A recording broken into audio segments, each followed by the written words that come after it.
Crime करते हैं, चाहे वो फाइनेंशियल हो या कोई भी हो, चाहे मर्डर या टेरर टाइप के जितने बड़े अपराध होते हैं, इसको करने के बाद वो विदेश भाग जाते हैं, और विदेश में भी सबसे ज्यादा वो लंदन को प्रीफर करते हैं। ऐसा क्यों होता है? ऐसा नहीं है कि केवल भारत के लोग लंदन भागते हैं। पाकिस्तान के प्रधानमंत्री नवाज शरीफ के ऊपर जब भ्रष्टाचार के आरोप लगे, वो भी लंदन भाग गए। वहां के पूर्व राष्ट्रपति और जनरल परवेज मुशर्रफ, वो भी लंदन भाग गए। पूरी दुनिया से लोग अगर कहीं भागते हैं तो सीधे लंदन भाग जाते हैं, चाहे वो हमारे आईपीएल घोटाला को लेकर ललित मोदी हो, नीरव मोदी हो, या फिर विजय माल्या, ये लंदन भाग जाते हैं। इसके लिए लंदन कुछ इन लोग को बुलाता भी है। इंग्लैंड जो है इसके लिए खुद प्रेरित करता है। दुनिया के जितने फ्रॉडियर हैं, वो करोड़पति वगैरह, वो कहते हैं कि अगर आप इंग्लैंड में आकर 2 मिलियन पाउंड का अगर इन्वेस्टमेंट करते हैं, या बंगला खरीदते हैं, रेस्टोरेंट चलाते हैं, या फैक्ट्री खोलते हैं, कोई भी चीज करते हैं, तो हम आपको कुछ साल तक रहने की गारंटी दे देते हैं, चाहे आप कितना भी बड़ा अपराध किए हो। इसके लिए वो ऐसे लोगों को गोल्डन वीजा प्रोवाइड करता है, और ऐसे लोगों को उसकी जो कानून व्यवस्था है थोड़ी सी अपनी आंखें बंद कर लेती है। लेकिन ऐसा नहीं है कि कोई भी सरकार या इवन भारत सरकार हाथ पर हाथ रख के बैठी है। इसके लिए भारत सरकार ने भी इंग्लैंड से तथा अन्य देशों से भी प्रत्यार्पण संधि किया है, जिसके एक्स्ट्राडिशन ट्रीटी के नाम से जानते हैं। अब ये एक्स्ट्राडिशन ट्रीटी जो है इंटरनेशनल लॉ नहीं है, ये द्विपक्षीय संबंध है, जो देश आपस में समझौता किए वही उसी पे लगता है। इसके तहत ये होता है कि अगर कोई हमारे देश का अपराधी है, दूसरे देश में भाग गया है, तो उस देश को कहा जाएगा कि तुम इसको पकड़ो और हमको दो।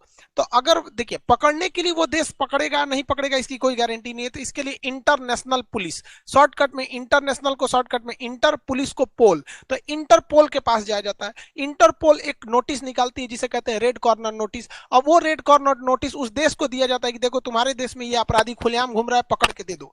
लेकिन फाइनेंशियल केस में क्या होता है कि व्यक्ति खुलेआम घूमता ही है, जैसे नीरव मोदी हो गया, विजय माल्या हो गए, ललित मोदी खुलेआम घूमते हैं। लेकिन जैसे दाऊद इब्राहिम जैसे लोग, ये लोग खुलेआम नहीं घूमते हैं। तो जो छुप के हैं उन्हें पकड़ने के लिए रेड कॉर्नर नोटिस लाया जाता है, उसके बाद प्रत्यार्पण कराया जाता है। लेकिन जो खुलेआम घूमते हैं उनके लिए प्रत्यार्पण कराया जाता है। तो भारत ने 1992 में ही प्रत्यार्पण संधि कर लिया था, लेकिन इस संधि में कहा गया है कि किसी भी मिलिट्री लीडर को आप मतलब हम प्रत्यार्पण नहीं करेंगे। जैसे म्यांमार में क्या है, मिलिट्री ने सत्ता परिवर्तन कर दिया, बाद में आंग सान सूकी आएंगी और आंग सान सूकी नियम बना के मिलिट्री के रूलर को फांसी दे देंगी, तो भाग जाएगा इंग्लैंड, और इंग्लैंड कहेगा कि आप हमसे समझौता किए हैं चाहे नहीं किए, हम मिलिट्री के लीडर को नहीं देंगे। इसीलिए देखिएगा जितने भी मिलिट्री लीडर हैं जो इस तरह से भागते हैं, इंग्लैंड भाग जाते हैं। दूसरा कहा जाता है कि पॉलिटिकल लीडर्स को हम प्रत्यार्पण नहीं करेंगे।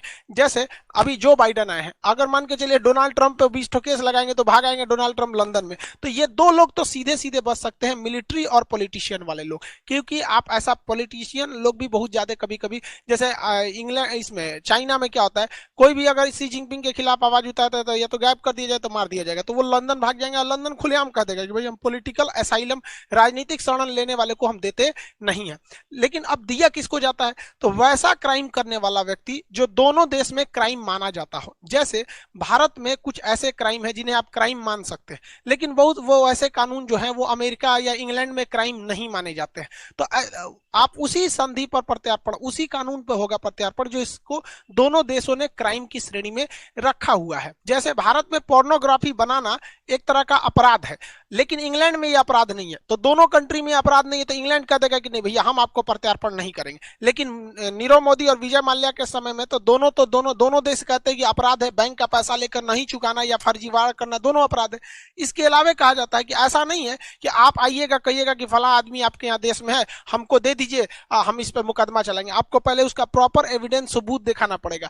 सबूत दिखाने के बाद आपको इस बात की गारंटी देनी पड़ेगी कि जो सबूत दिखाए हैं, जिस मामले में केस चल रहा है, जिस मामले के लिए आप इससे प्रत्यार्पण ले जा रहे हैं, आप वही केस चलाइएगा अपने देश में। ऐसा नहीं है कि भारत इंग्लैंड से ले जाइएगा नीरव मोदी को बैंकिंग फ्रॉड के लिए कि पीएनबी घोटाला किया है और वहां ले जाके मर्डर केस चला दीजिएगा। ऐसे में आपको प्रत्यार्पण नहीं किया जा सकता है। तो भारत ने ये सारे एविडेंस दिए, उसके बाद भी मामला अटक जाता है कि मान के चलिए हमने सारा एविडेंस दे दिया, लेकिन उस देश के साथ हमारा प्रत्यार्पण संधि यानी एक्स्ट्राडिक्शन ट्रीटी नहीं हुआ है, तो वो देश देने से मना कर देगा, कहेगा हम इसको क्यों देंगे, इससे तो हमको फायदा हो रहा है, ये जिस होटल में रुका है उसको रोजगार मिल रहा है, डेली इधर उधर नाश्ता चाय पानी करबे करता है, हमको फ्री में मिल रहा है, विदेश वाला को कोई क्यों लौटाएगा। तो समझौता भी होना चाहिए। तो भारत हर एक चीज किया है, समझौता भी किया है, एविडेंस सब चीज बता रहा है। इसके बावजूद इंग्लैंड जो है, आप कुछ भी कर दीजिए आपके केस को फंसा देता है, क्योंकि इंग्लैंड इस तरह जानबूझ के कहता है, कहता है इंग्लैंड कि हमारा समझौता से बहस नहीं है, पहले ये कोर्ट डिसाइड करेगी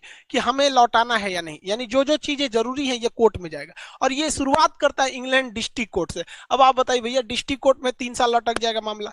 डिस्ट्रिक्ट कोर्ट अगर डिसाइड कर दिया कि नहीं भैया इनको कहाँ भेज दीजिए, भारत में भेज दीजिए, तो अब वो आदमी कहता है कि नहीं हमें भारत मत भेज दिए, वो चला जाता है हाई कोर्ट में। अब हाई कोर्ट कहेगा कि नहीं नहीं, आप आपको भारत भेजना पड़ेगा। जैसे नीरव मोदी के केस में हाईकोर्ट ने इंग्लैंड का कह दिया कि नहीं आप भारत जाएंगे, तो अब ये लोग कहाँ जाते हैं, सुप्रीम कोर्ट में।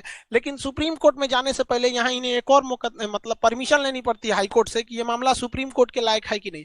तो नीरव मोदी के केस में जज ने कह दिया हाई कोर्ट का कि नहीं आप भारत ही जाएंगे, आपको ये मामला इंग्लैंड जाने मतलब सुप्रीम कोर्ट जाने लायक नहीं है। लेकिन अगर सुप्रीम कोर्ट जाने लायक रहता तो 1-2 साल और फंस जाता। तो यहां तो खत्म हो गया। लेकिन सबसे ज्यादा अगर किसी को बचाता है तो इंग्लैंड का एक वो है European court of human right. Europe के देशों ने ह्यूमन राइट को बहुत ज्यादा वैल्यू देते हैं और ये कहते हैं कि भाई जब तक ये कोर्ट नहीं कहेगा कि आपको किया जाए प्रत्यार्पण तब तक नहीं करेंगे। अब ये लोग छोटे से छोटे चीज को ध्यान देते हैं कि आप इनको जब ले जाएंगे तो वो जेल कैसा है, उस जेल की हॉस्पिटल व्यवस्था कैसी है, बिल्डिंग कैसा है, मतलब कहीं ना कहीं से मामला फंसा के कह देते हैं कि नहीं वो जेल ठीक नहीं है, हम आपको जाने नहीं देंगे। अभी क्या है कि